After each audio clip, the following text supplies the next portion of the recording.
नमस्कार दोस्तों, आप सभी का आपके अपने YouTube channel DL study classes के प्लेटफार्म पर बहुत बहुत स्वागत है। दोस्तों, आज हम रीजनिंग के 20 इंपॉर्टेंट क्वेश्चनों को लेके आए हैं जो कि आपके RRB, NTPC, RPF constable, SSC-GD और इसी प्रकार के गवर्नमेंट एग्जाम में पूछे गए हैं और आने वाले एग्जाम में पूछे जा सकते हैं। तो आप लोग रीजनिंग के इन सभी प्रैक्टिस सेट के बाद जरूर देखिए ताकि आपको एग्जाम में क्वेश्चन को हल करने में आसानी हो और पता चल सके कि किस प्रकार के रीजनिंग क्वेश्चन हमारे एग्जाम में पूछे जाते हैं। तो चलिए बिना देरी किए हुए अपने क्वेश्चन पर आगे बढ़ते हैं, जिसमें पहला क्वेश्चन दिया गया है कि दिए गए आरेखों में काली मेज कितनी है। आपको जो आकृति दिया गया है, जो आपका त्रिभुज जैसी आकृति है वो आपका येलो टेबल के लिए है, जो आपका यह चतुर्भुज के समान दिख रहा है आपका ग्रीन टेबल के लिए है, और जो आपका यह सर्कल यानी वृत्त के समान है वो आपका ब्लैक टेबल के लिए है। तो पूछा है काली मेज यानी काली यानी ब्लैक, बताना है कि ब्लैक मेज कितनी है। तो आप देखेंगे ब्लैक मेज के अंतर्गत संख्या 3 है, फिर ब्लैक मेज में 4 भी है, प्लस 4 कर देंगे, टोटल बताना है हमें तो प्लस करेंगे। फिर ब्लैक मेज के अंतर्गत इसमें 2 भी है तो प्लस 2 कर देंगे, फिर देखेंगे वहाँ 5 भी है तो प्लस 5 भी कर देंगे। अब यदि इन्हें आपस में जोड़ देंगे तो जोड़ने के बाद जो संख्या प्राप्त होगी हमारा आंसर होगा। तो 3 4 7 2 9 9 4 14, क्या हो जाएगा 14। यानी कि जो काली मेज की संख्या है ना आपका 14 होगी। अब देखिए 14 किस ऑप्शन में, आपका ऑप्शन नंबर ए में दिया गया है, इसलिए इसका option number A correct answer हो जाएगा। अगला दिया गया है कि उस विकल्प का चयन करें जो अंग्रेजी शब्दकोश के क्रम में मौजूद होते हैं। बताना है हमें कि अंग्रेजी शब्दकोश के क्रम में रखने पर कौन सा क्रम सही होगा, यानी अल्फाबेट क्रम में रखना है हमें। तो पहले आपको देखना है कि सब में कॉमन क्या है। तो सब में कॉमन देखिए तो आपका यल आई यल आई यल आई यल आई यल आई सब में कॉमन है। अब आई के बाद देखिए ये इसमें डी है, इसमें आपका सी है और इसमें ई है, इसमें तीनों में ई है। तो सबसे पहले आपका सी आएगा, क्योंकि डी के पहले सी आता है तो सी आएगा, तो हो जाएगा आपका 2 पहले हो जाएगा, यानी 2 जो नंबर है पहले हो जाएगा। डी के बाद सी के बाद डी आएगा तो पहला नंबर फिर हो जाएगा, यानी कि 2 1 से शुरू होगा हमारा आंसर। अब 2 1 से केवल देखिए ऑप्शन नंबर बी स्टार्ट है, इसलिए इसका option number B correct answer हो जाएगा। इस प्रकार आप एग्जाम में कम से कम समय में क्वेश्चन के आंसर को दे के आगे बढ़ सकते हैं। अब आगे मिला भी लेते हैं तो अब देखिएगा जो इसमें ई है और इसमें भी ई है और इसमें भी ई है, तो ये भी इसमें तीनों में कॉमन हो जाएंगे। अब बचा क्या, इसमें यू बचा, इसमें यन बचा। तो सबसे पहले यू और यन के पहले ई आएगा तो ये 4 नंबर पहले हो जाएगा। अब यू और यन में पहले कौन आएगा, तो पहले आपका यन आएगा तो 3 पहले हो जाएगा, और यू आपका बाद में आएगा तो 5 आपका बाद में हो जाएगा। तो आपका क्रम क्या होगा, 2 1 4 3 5, जो आपका भी टिक लगाए हैं वही आपका करेक्ट आंसर हो जाएगा। अगला दिया गया है यदि 69 - 26 बराबर 66, 86 - 34 बराबर 60 तथा 35 - 28 बराबर 31, तो 77 - 21 का मान क्या होगा। तो यह मैथ सब्जेक्ट नहीं आपका रीजनिंग है। इसमें जो आपका चिन्ह दिया गया उसे हम चेंज भी कर सकते हैं, यानी जो माइनस है उसे हमें प्लस गुड़ा डिवाइड कुछ भी सिंबल लगा के हमें बराबर 66 लाना है। तो यदि इन्हें आपस में जोड़ देते हैं तो क्या हो जाएगा, 6 9 आपका 15 और 2 6 8, तो 15 8 क्या हो जाएगा, 15 8 आपका यह 23 हो जाएगा।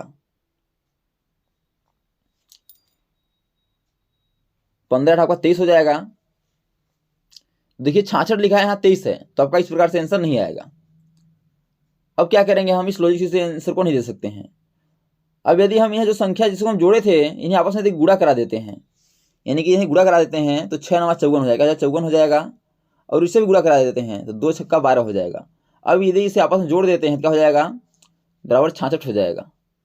उसी पर ऐसे भी आपस में गुणा करा देते हैं तो 8 छक्का 48 हो जाएगा, और 4 3 12 हो जाएगा। 48 और 12 को आपस में जोड़ देंगे क्या हो जाएगा आपका 60 हो जाएगा। इसी पर ऐसे भी करेंगे तो 4 3 5 15 हो जाएगा, और 8 दूना 16 हो जाएगा, 15 16 जोड़ेंगे 31 हो जाएगा। तो आपको लॉजिक समझ आ गया होगा, जो आपके दो संख्या से मिलकर बने हुए संख्या हैं उन्हें आपस में गुणा करा देंगे, और गुणा कराने के बाद आपस में जोड़ देंगे तो हमारा आंसर आ जाएगा। उसी लॉजिक से करेंगे तो 7 × 7 करेंगे क्या होगा, 7 7 49 होगा, 7 7 आपका 49 हो जाएगा। और सब प्लस बीच में क्या, प्लस बीच में कर देंगे, 2 गुणे 1 यानी 2 1 2 हो जाएगा, यानी कि 49 2 क्या हो जाएगा, 51 हो जाएगा, यानी 51 हमारा करेक्ट आंसर होगा। अब देखिए 51 किस ऑप्शन में देखें तो आपका ऑप्शन नंबर डी में दिया गया है, इसलिए इसका option number D correct answer हो जाएगा। अगला दिया गया है, यह क्वेश्चन आपका कथन एवं निष्कर्ष से है। पहले आपको कथन को समझना है, यदि आप कथन को समझ जाएंगे तो आप निष्कर्ष को आसानी से आंसर दे सकते हैं। तो कथन क्या बोला है, कुछ लड़कियां लड़के हैं, यानी कि कुछ लड़कियां लड़के हैं, लड़कियों को यल से दर्शाते हैं और लड़के को भी यल से दर्शाते हैं, या लड़के लिख देते हैं।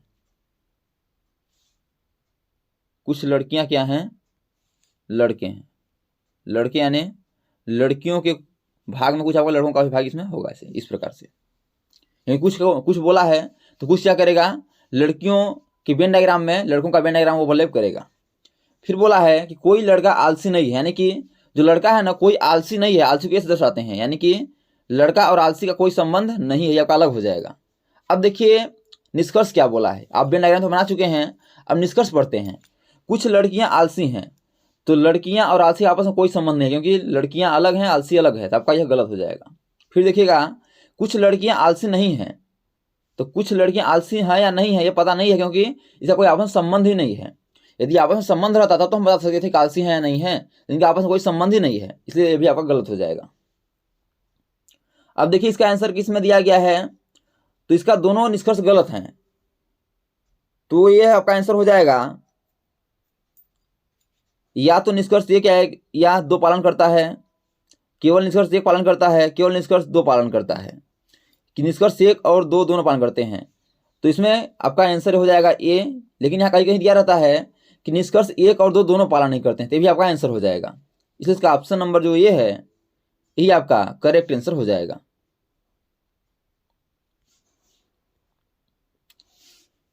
यह क्वेश्चन आपका मैथमेटिक्स से है। क्वेश्चन है कि नीचे दिए गए 2 चिन्हों को आपस में बदलने पर निम्नलिखित में से कौन सा समीकरण सही होगा। बताना है कि प्लस और डिवाइड को आपस में चेंज कर देंगे तो हमारा कौन सा समीकरण सही हो जाएगा, यानी कि बराबर में 4 किस में आ जाएगा, बराबर में 54, बराबर में 10, बराबर में 18। तो किस चिन्ह को आपस में बदल देंगे कि हमारा ये आंसर आ जाएगा। तो चलिए देखते हैं। तो पहले क्या करना है कि प्लस जहाँ पे डिवाइड कर देना है, डिवाइड जहाँ पे प्लस कर देना है। पहले ऑप्शन नंबर चेक कर लेते हैं, जो आपका डिवाइड है जहाँ प्लस कर देंगे और जो प्लस है जहाँ पे डिवाइड कर देंगे। तो अब देखिएगा 27 और 8 का इसमें क्या भाग जल्दी से नहीं जाएगा, क्योंकि यह आसानी से नहीं कटेगा, तो अभी हम इसको चेक नहीं करते हैं, अभी चेक कर लेते हैं जो आसानी से कट जाता है उसे चेक करते हैं। फिर देखिएगा ऑप्शन नंबर बी है, तो प्लस डिवाइड जहाँ पे प्लस कर देंगे और प्लस के जहाँ पे क्या करेंगे, डिवाइड कर देंगे। प्लस कहाँ है आपका, यहाँ है, तो यहाँ से डिवाइड कर देंगे। अब देखिए 90 में 3 का डिवाइड भाग जल्दी से चला जाएगा, तो पहले से हल कर लेते हैं। तो ये आपका समीकरण क्या बनेगा, 76 + 4 गुणे 2 - 90 डिवाइड 3 बराबर हमें 54 लाना है। चलिए इसे हल करते हैं। तो बोर्ड मार्क्स रूल कहता है पहले आपको डिवाइड करना है, तो 76 गुणे 4, सॉरी यहाँ प्लस है आपका, 76 + 4 गुणे 2, और इसे डिवाइड करके क्या हो जाएगा, 30 या 90 माइनस का 30 हो जाएगा। फिर बोर्ड मार्क्स रूल से चलेंगे तो बोलता है इसे गुणा करने का, तो प्लस 4 दूना के 8 - 30। फिर बोर्ड मार्क्स के रूल से जोड़ना है हमें, तो 76 और 8 को जोड़ेंगे क्या हो जाएगा, 84 हो जाएगा, और 84 में फिर 30 माइनस करना है। तो फिर क्या करना, हमें माइनस करना है, सब्ट्रैक्शन करना है। 84 में 30 घटेगा, कितना बचेगा आपका, 54 बचेगा। अब देखिए बराबर 54 लाना था और 54 आ भी गया, तो 54 बराबर 54 ये किस ऑप्शन से आ रहा है, तो ऑप्शन नंबर बी से आ रहा है। यदि इन्हें प्लस और डिवाइड को आपस में चेंज कर देते हैं, जो ऑप्शन नंबर बी के जो आपके संख्या दिए गए हैं इसी को हल करने से बोर्ड मार्क्स के रूल से हमारा 54 बराबर 54 आ रहा है, इसलिए इसका option number B correct answer हो जाएगा। नेक्स्ट दिया गया है कि दिए गए विकल्पों में से उस पासे का चयन कीजिए जो नीचे दी गई सीट को मोड़ने पर बन सकता है। यह आपका ओपन डाइस से बताना है कि ओपन डाइस जो है इसमें से बंद पासा कौन सा बन सकता है। तो पहले तो आपको ओपन डाइस के अपोजिट देखना है कि अपोजिट क्या क्या हो जाएगा। तो ओपन डाइस के अपोजिट निकालने के लिए क्या करना है, आपको एक संख्या को छोड़ के देखना है, यानी कि जे का अपोजिट जी हो जाएगा, यानी कि जे का अपोजिट जी हो जाएगा।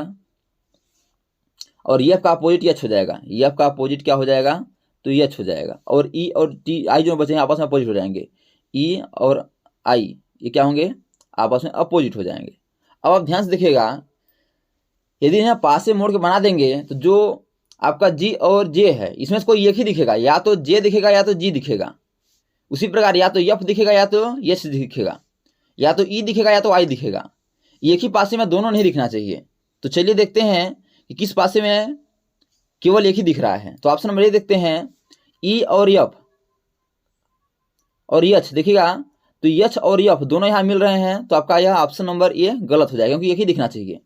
ऑप्शन नंबर बी देखिएगा, ऑप्शन नंबर बी देखेंगे तो जी और जे, यहाँ देखिए जी और जे दोनों दिख रहे हैं, के साथ दिख रहे हैं, तो ऑप्शन नंबर बी भी आंसर नहीं होगा क्योंकि एक ही दिखना चाहिए। ऑप्शन नंबर सी देखते हैं, तो ई और आई दोनों दिख रहे हैं एक ही साथ, तो ऑप्शन नंबर जो आपका सी है ये भी आपका आंसर नहीं होगा। जब option number A B C answer नहीं होगा तो ऑप्शन नंबर जो डी है ये आपका करेक्ट आंसर होगा। लेकिन आपको मिला भी देते हैं, देखिए यहाँ ई है ना, तो केवल ई है, आई इसमें नहीं दिख रहा है, ठीक है। जे है तो केवल जे है, जी नहीं दिख रहा है। एफ है तो केवल एफ है, एच नहीं दिख रहा है। तो जो आपका इसमें ऑप्शन नंबर डी है ना, यही आपका करेक्ट आंसर हो जाएगा। तो दोस्तों मैं आसानी पूर्वक विश्वास करता हूँ कि सभी क्वेश्चन आपको अच्छे समझ आ रहे होंगे। यदि क्वेश्चन में कहीं भी डाउट है तो आप लोग कमेंट बॉक्स में जरूर बताइए, ताकि अगले आने वाले वीडियो में उस डाउट को बेहतर से लेकर सकें। और दोस्तों यदि यह वीडियो आपको अच्छा लगे तो वीडियो को लाइक वो हम दोस्तों में शेयर जरूर करिए, ताकि गवर्नमेंट एग्जाम की तैयारी करने वाले आपके दोस्तों को भी इस वीडियो का लाभ हो सके और एग्जाम में कम से कम समय में रीजनिंग क्वेश्चनों को हल कर पाएं। अगला दिया गया है कि निम्नलिखित विकल्पों में से असंगत संख्या को चुनिए। अब देखिएगा 961, 163, 982, 522, इसमें बताना असंगत क्या हो जाएगा। तो आप इसे ध्यान से देखेंगे तो जो आपके संख्या दिख रहे हैं ना, किसी न किसी संख्या के स्क्वायर दिख रहे हैं। लेकिन कैसे दिख रहे हैं, यदि हम इन्हें आपस में चेंज कर देते हैं, यदि हम 100 जो 961 है इन्हें आपस में मल्टीप्लाई कर देते हैं, क्रॉस मल्टीप्लाई, क्या हो जाएगा, ये 169 हो जाएगा। और ये आपका 13 का स्क्वायर है, किसका स्क्वायर है, 13 का स्क्वायर है। इसे भी चेंज कर देंगे, क्या हो जाएगा, 361 हो जाएगा। क्या हो जाएगा, 361 हो जाएगा, 361 हो जाएगा। अब देखिए फिर इसे चेंज करेंगे तो 289 हो जाएगा। फिर ये आपका 225 हो जाएगा। अब आप ध्यान से देखेंगे तो 361 आपका 19 का स्क्वायर है, जो आपका 289 है आपका 17 का स्क्वायर है, और जो आपका 225 है आपका 15 का स्क्वायर है। अब आपको इसमें दिख रहा होगा कि इसमें अलग कौन सा है। अब इसमें आप लॉजिक लगाइए भाज्य और अभाज्य का। तो जब भाज्य और अभाज्य का लॉजिक सोचेंगे तो यह 13 अभाज्य संख्या है, 19 अभाज्य संख्या, 17 भी अभाज्य संख्या है। ये तीनों क्या है, आपके अभाज्य संख्या है। कौन संख्या है, तो अभाज्य संख्या है। लेकिन जो आपका बचा क्या है, 15, ये क्या है, आपका भाज्य संख्या है।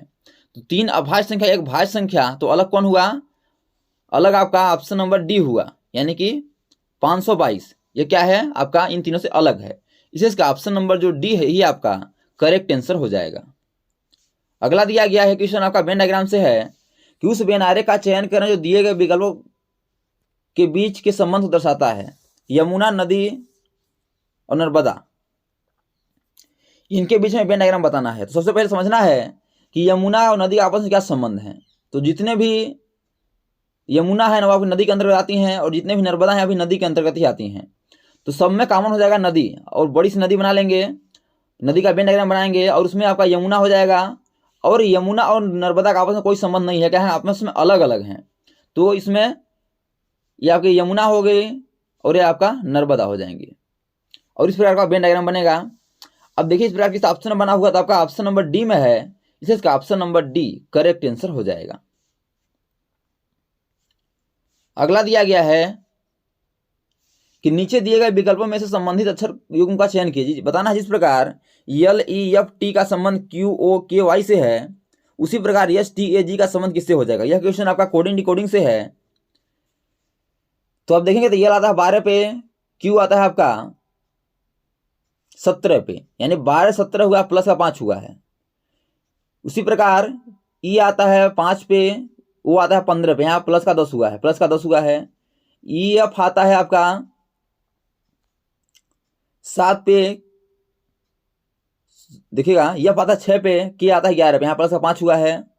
फिर टी आता है 20 पे, वाई आता है आपका 25, यहाँ प्लस का 5 हुआ है। तो वो क्या रहा है, शुरू में प्लस का 5 और फिर प्लस का 10, फिर प्लस का 5, फिर प्लस का 5। उसी लॉजिक को लगाएंगे तो देखते हैं हमारा आंसर आ रहा है कि नहीं आ रहा है। तो यस में प्लस 5 करेंगे क्या हो जाएगा आपका, यस आता है 19 पे, प्लस 5 जोड़ेंगे क्या है 24 हो जाएगा। 24 पे आता है आपका आया यक्स। तो यक्स से देखिए 2 ऑप्शन स्टार्ट हैं। फिर टी में क्या करेंगे, प्लस 10 करेंगे। तो टी में यदि प्लस 10 कर देंगे, टी आता है 20 पे और 10 जोड़ेंगे तो हो जाएगा आपका 30 हो जाएगा। 30 में 26 घटा देंगे बचेगा 4, 4 पे क्या आएगा, डी आएगा। लेकिन अब देखिएगा तो बीच में डी किसी ऑप्शन में नहीं है, यानी ये लॉजिक आपका इसमें नहीं लगेगा, यह लॉजिक आपका इसमें नहीं लगेगा। अब लॉजिक क्या लगेगा, जो आपका इसमें देखेंगे कि जो प्लस हुआ है 10 का ना, ये किसमें हुआ है, वावेल में हुआ है, यानी कि स्वर में हुआ है। तो इसमें भी जो स्वर होगा उसमें ही प्लस 10 करेंगे।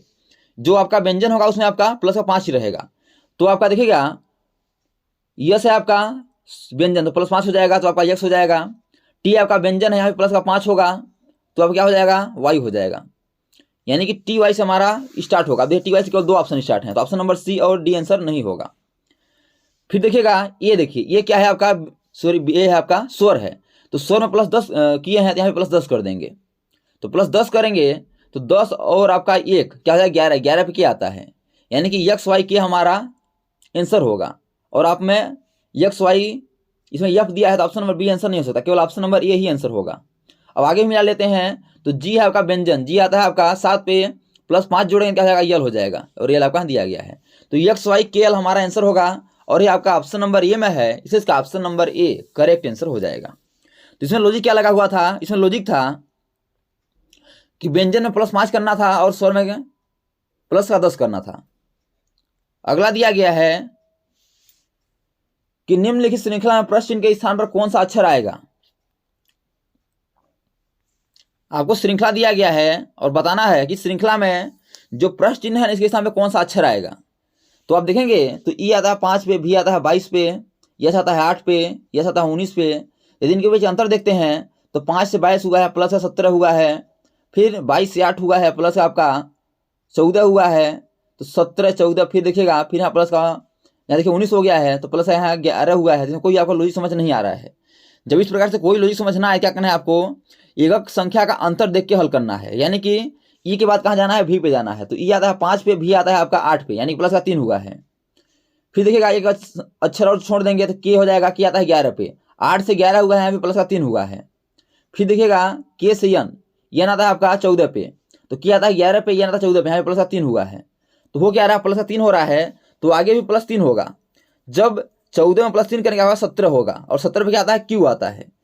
17 पे क्या आता है, क्यू आता है। यानी कि इस ऑप्शन, इसका आंसर क्या होगा, क्वेश्चन मार्क पे जहाँ पे हमारा क्यू करेक्ट आंसर होगा। अब देखिए क्यू किस ऑप्शन में है, तो आपका ऑप्शन नंबर बी में है, इसे इसका option number B correct answer हो जाएगा। तो दोस्तों thanks for watching this video. यह वीडियो आपको कैसा लगा कमेंट बॉक्स में जरूर बताइएगा। और इसी प्रकार के ऑल गवर्नमेंट एग्जाम पूछे जाने वाले GK, GS, math, reasoning, Hindi, current affairs वह लुसेंट संबंधी क्वेश्चनों पाने के लिए हमारे यूट्यूब चैनल को लाइक शेयर सब्सक्राइब कर बेल आइकन को प्रेस करना भूलिएगा, ताकि जब भी न्यू वीडियो अपलोड हो सबसे पहले नोटिफिकेशन तक पहुँचे।